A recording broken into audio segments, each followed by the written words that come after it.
the Powerful Content Podcast, your go-to source for content creation, strategy, and business inspiration. I'm your host, Mel Daniels, content strategist, coach and speaker, empowering women across the globe to grow their business with powerful content that connects, nurtures, and converts. So if you're ready to create standout content that gets you noticed and remembered, or build an aligned audience who love you and are ready to buy from you, you're in the right place. I believe that content has the power to connect us all. It's up to you how you use it. Listen in for genuine and insightful chats with guests, as well as practical tools and strategies from me. It's so lovely to have you here. Let's dive into the show.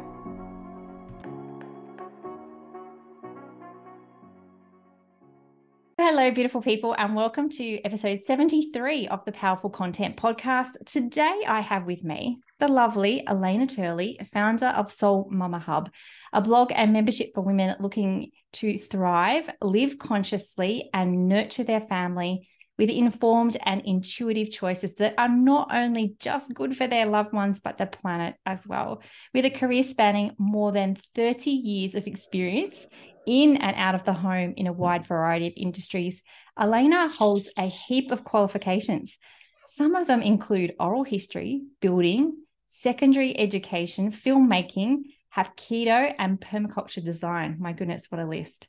So bringing all that experience and expertise to the table, she's deeply passionate about co-creating a healthy, holistic lifestyle with mothers who are ready to become the change makers they dream of being. Welcome to the podcast, Alena. Thank you, Mel. It's so great to be here. Thank you for that lovely introduction. I feel like I've actually been saying this a lot of my guests lately, but you are one of the most wise, passionate human beings that cares so deeply about others. I recently had the honor of actually being on your podcast, Unboxable, and I really feel like that your passion, your quiet passion, really shone through. So I know a little bit about you and your background. Thank you. But would you mind sharing with my listeners some of your journey that got you to where you are today?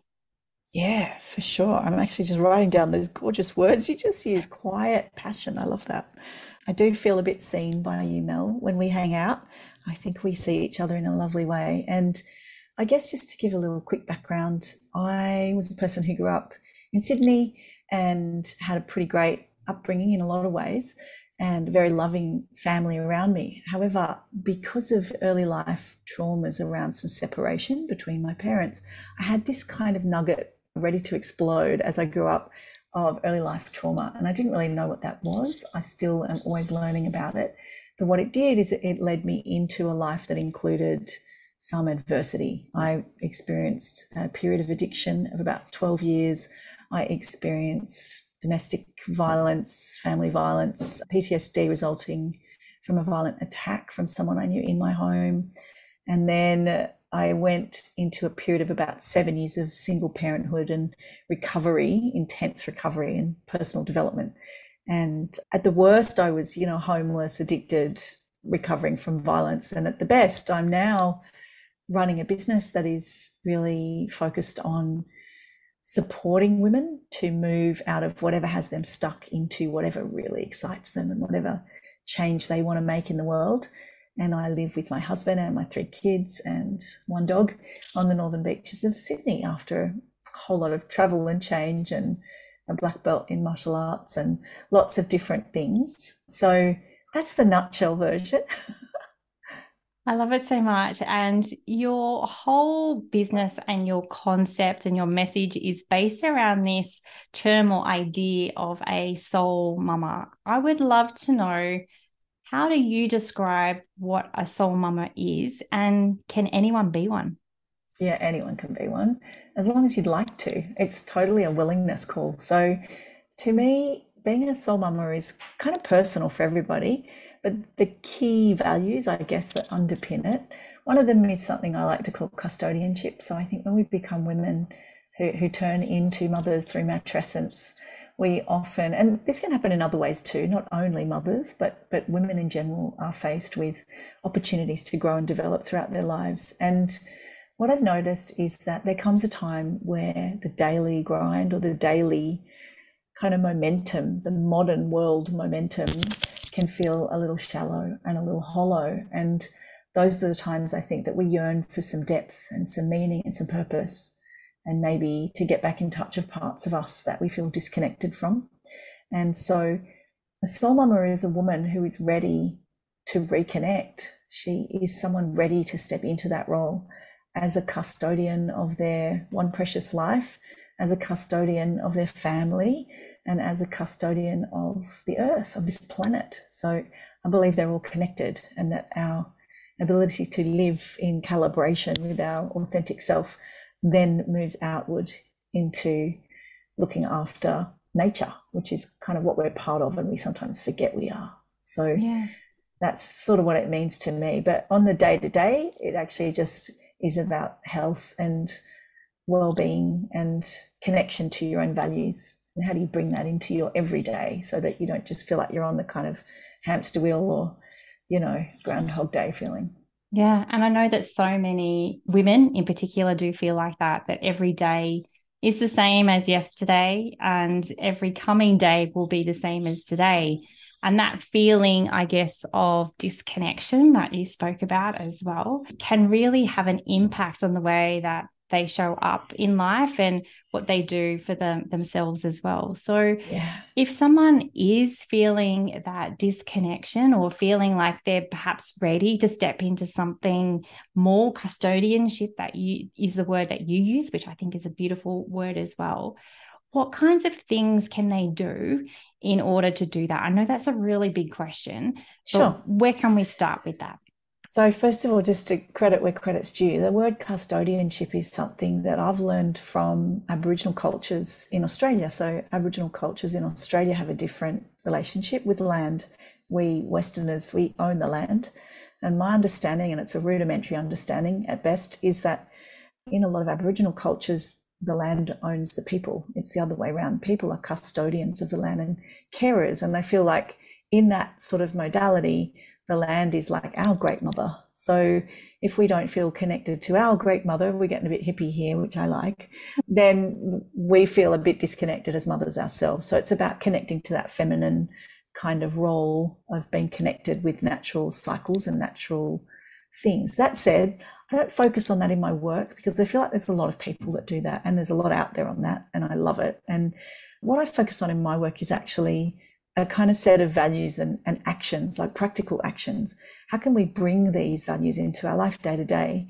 And I often start with, there's a 5-stage process inside my membership, and it's to do with bringing awareness. First of all, just bringing awareness to where we aren't taking care of ourselves.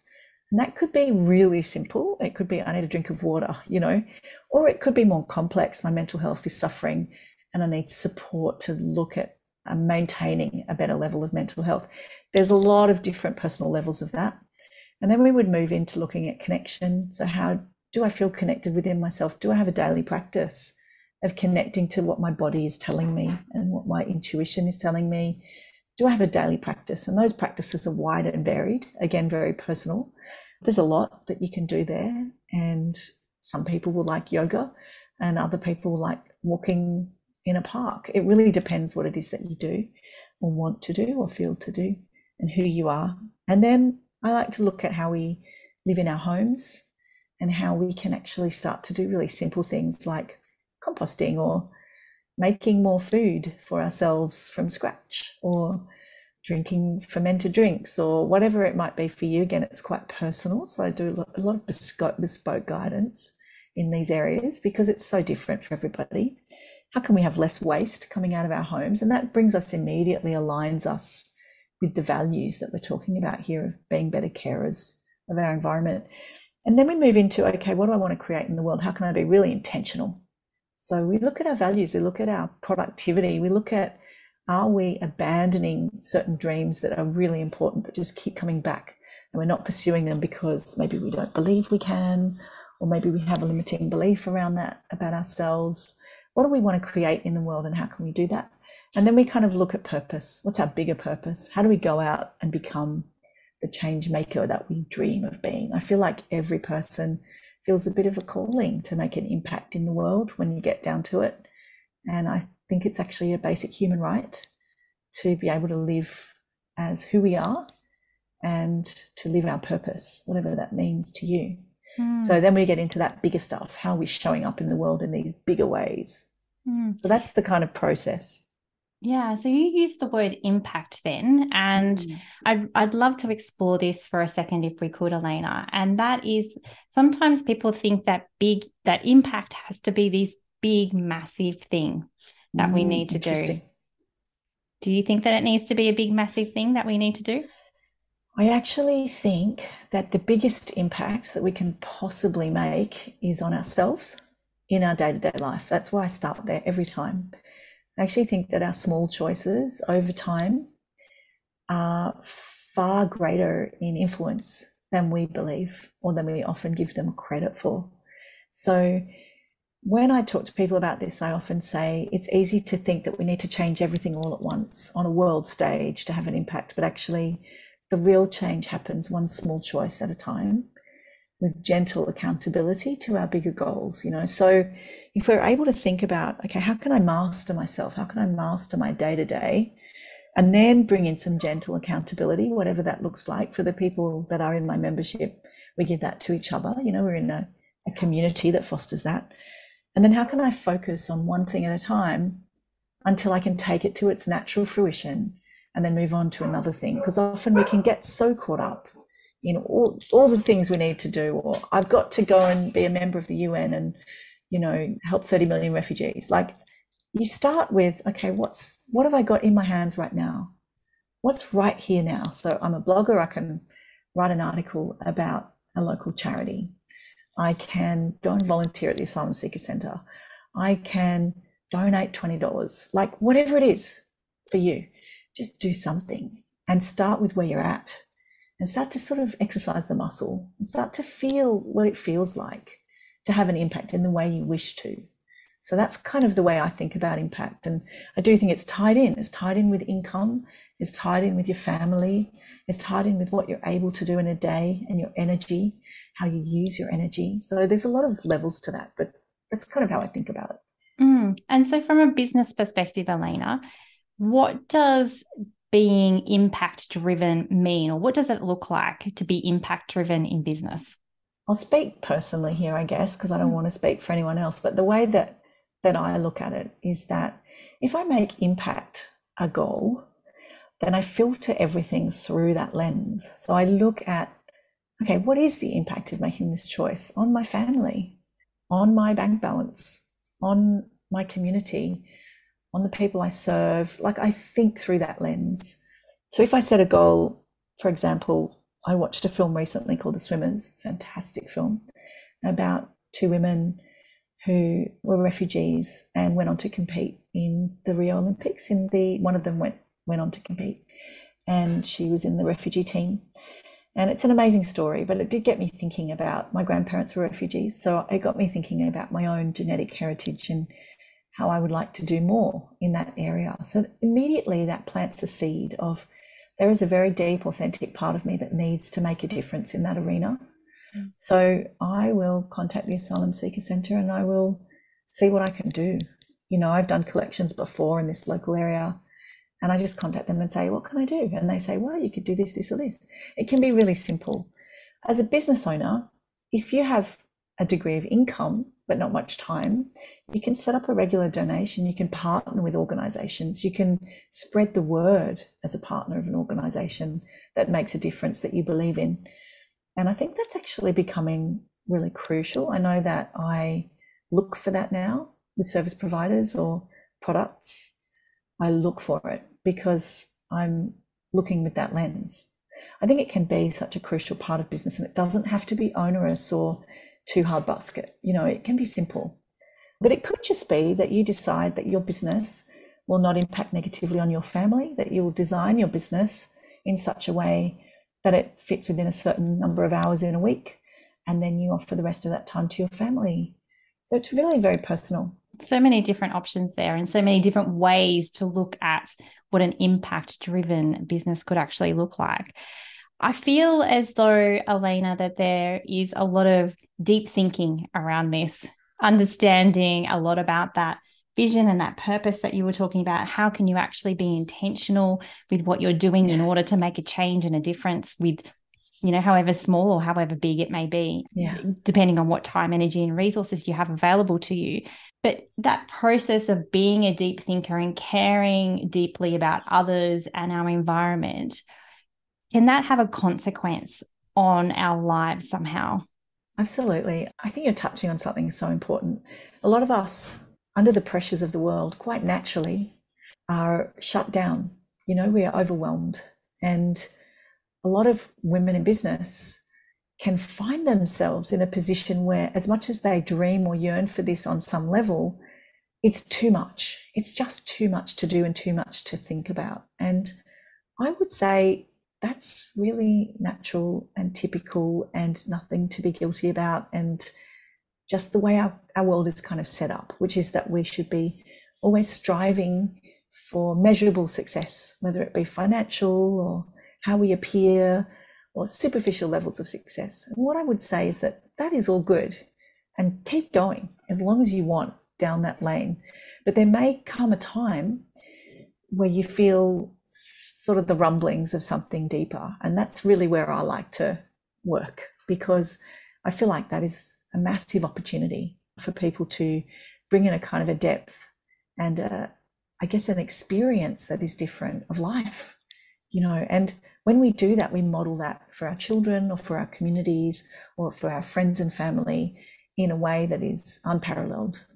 So you start to become more aware. Those around you naturally, instantly, without you even saying a word, become more aware because they see it modeled and they see it done in a way that they can understand with someone they know. So the impact of just thinking about it and just becoming aware is really not to be overlooked. Yeah, it's that awareness piece, isn't it? And like you said, that's the very first step of your membership model as well, to become aware, because when we're aware, then we can take those steps to action and, achieve the goal, the vision, the purpose that we set for ourselves, which is pretty exciting. A lot of this deep thinking, though, would require energy on our behalf. Yes. So, thinking about it, taking action, taking those steps. And I feel as though sometimes that impact can go back to having that Groundhog Day feeling again that you spoke about at the beginning of the episode. So what are some things that we could do to help us manage the ebbs and flows of life? Or do we even need to manage the ebbs and flows? I really like to talk about calibration when we talk about energy. There's a few words I'm going to chuck in here, and some of them are going to be a bit martial artsy because I'm a martial artist. But essentially, we have infinite amounts of energy available to us over our lifetime. Okay, we can bring energy in a lot of different ways, by what we do, by what we eat, by how we live, by various activities that we can perform to heal ourselves for stuckness, for stuck energy. If you look at traditional Chinese medicine, for example, and talk about energy flows being blocked. Depends how you think about it, but we have a lot of different ways on a macro scale to bring energy and to give out energy. But in the day, in one day, we have a finite amount of energy. And it's really important to acknowledge that and understand that and utilize it intentionally. And the way that I like to think about that is just that you will notice, if you start to notice, some things drain us and some things top us up. So some things are going to leave us feeling fatigued, and some of those things are unavoidable. Some things to do with running a business or motherhood or just life in general are going to take our energy, right? So it's really our job, if we want to calibrate, if we want to become better calibrated with our own needs and our own purpose, it's really our job to notice what gives us energy and what doesn't. Now, I can't tell you what that is for you. It's super personal. I love working with women on this stuff. I was recently working with one of my mentor clients on this, and even just at the end of the session, she felt more energized because we were able to identify in that session what was taking her energy, what was robbing her of her freedom, if you like. Because when we feel energized, we feel more free, we feel loose and flowing, and everyone knows what that feels like, right? But when we're stuck or we're low in energy and we're mired down in thoughts that are no longer serving us or actions that don't support us, then it's the opposite. And if we do too much of one or the other, that can have a really, really big consequence in our lives.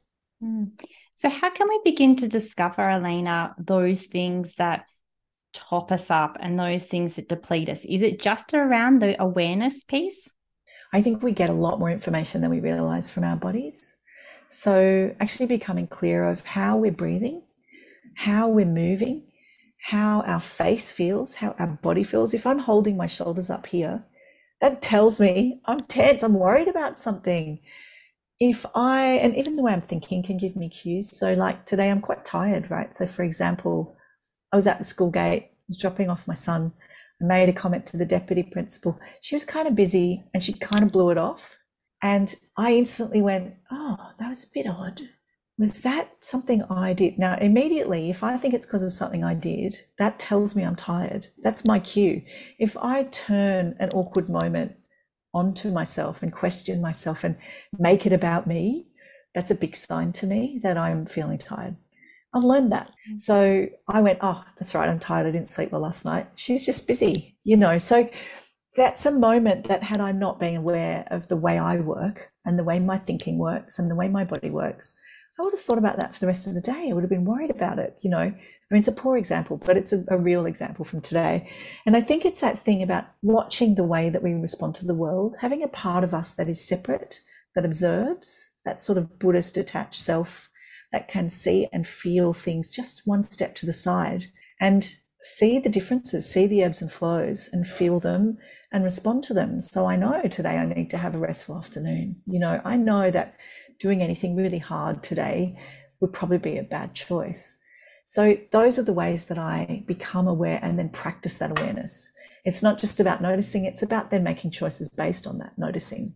I think that your example is a great example, can I just say? Because, yes, it's something that happens to us every day in any relationships as well that we have, that we may say something and like you said, the other person may not respond in the way that we expected them to respond, and then we put it on ourselves. Oh my goodness, what's wrong with me? Like, what have I said? And like you said, you actually worry about it the entire day. So I think that was a really great example, actually. So with that noticing side of things, I also just want to touch perhaps a little bit on the values and the purpose, because when we're not aligned with those, then are they kind of cues for us to look at the way we're reacting to certain situations? Of course. Yeah. When we're out of calibration and when we're out of alignment with our purpose, we can feel, well, first of all, that's a big energy stealer. So putting on a brave face or putting on a facade that you're satisfied when you're not deeply satisfied, or that you're happy when you don't feel deep fulfillment, takes so much energy. But how can you know that consciously or act on that consciously if you don't know, if you're not aware? So, and often we need a bit of help with this bit to really define what are our values, what are our driving principles, what are the things that really make us feel like we're right in the world where we need to be, and sometimes those things get a bit elusive. There are parts of our lives where things can happen. Having a child is one of them. Grief is another one, periods of grief. Trauma is another one. There are times when we disconnect from ourselves. We have to survive. Okay, it's a survival mechanism. We go into fear, flight, fawning. We can freeze. There's a lot of different ways we can respond, and those habits can stick. And sometimes they stick at a pretty subconscious level.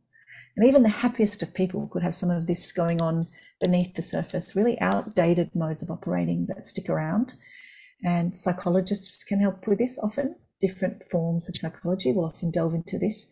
And we also delve into this a little bit in my membership, because sometimes these things keep us stuck and we don't know why we can't gain momentum or traction with the things that we really desire. So the first step is, how do we clear that? And that's, again, quite personal, but I really like to work either one-on-one or in the membership with people on clearing exercises, practices that help you get your energy moving through again.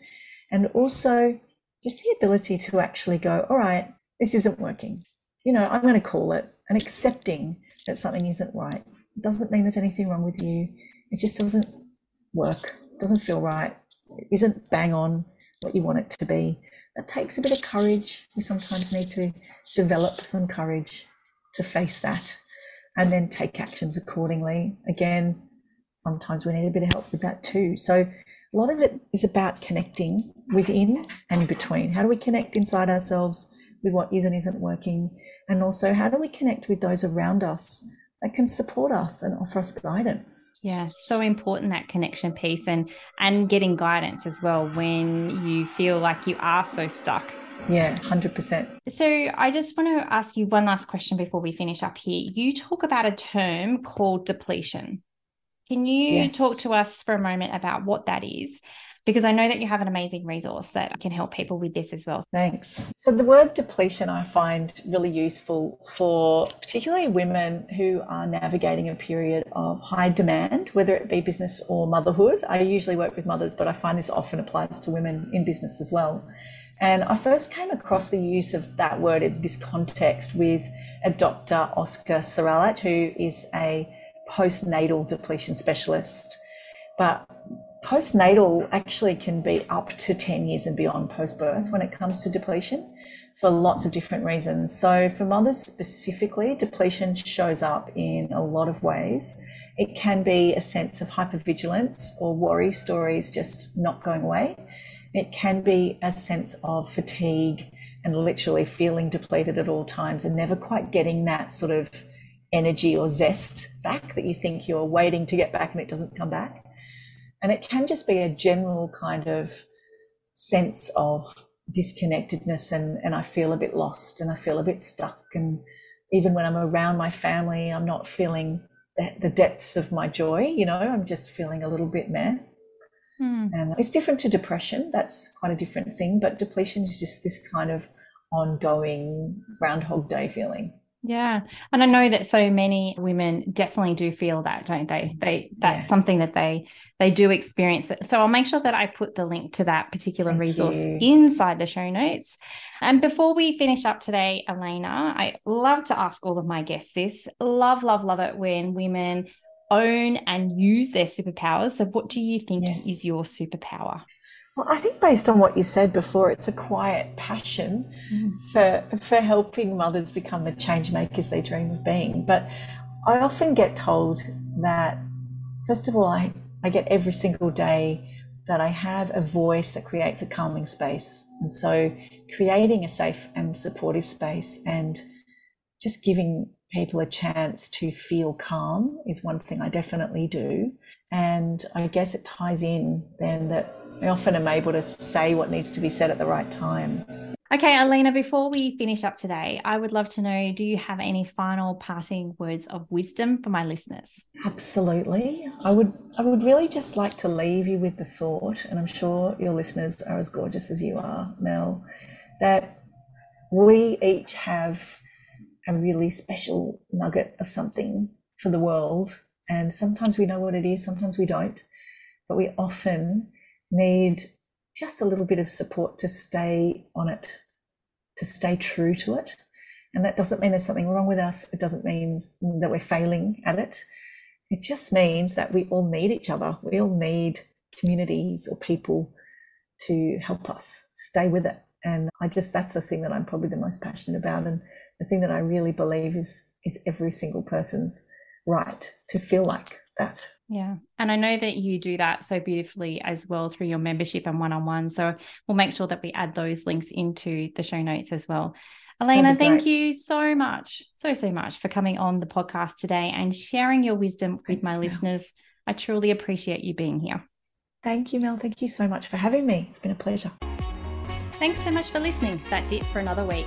To get more powerful content in your life, make sure you're following along on socials. My handle is @meldbusiness. And just in case you're wondering, the groovy music for this podcast was created by Just Here on SoundCloud. I'd also be super grateful if you took a moment to rate and review this podcast so more amazing women like you can experience the power of content. And if you're like, hell Mel, stop talking, I'm ready to work with you now, here's how we can work some powerful content magic together. Firstly, come and join the Content Effect, my membership inspiring women with service-based businesses to ditch the content chaos and start creating stand-out content that gets you noticed and makes sales. You can join us by using the link in the show notes or just Google the content effect. The second way we can work together is via my one-on-one packages. We can create a sustainable content strategy or start to build out your client journey. It's up to you. Hop on over to meldbusinessservices.com.au/services to find out more. Until next time, have a beautiful week and embrace the power of your content.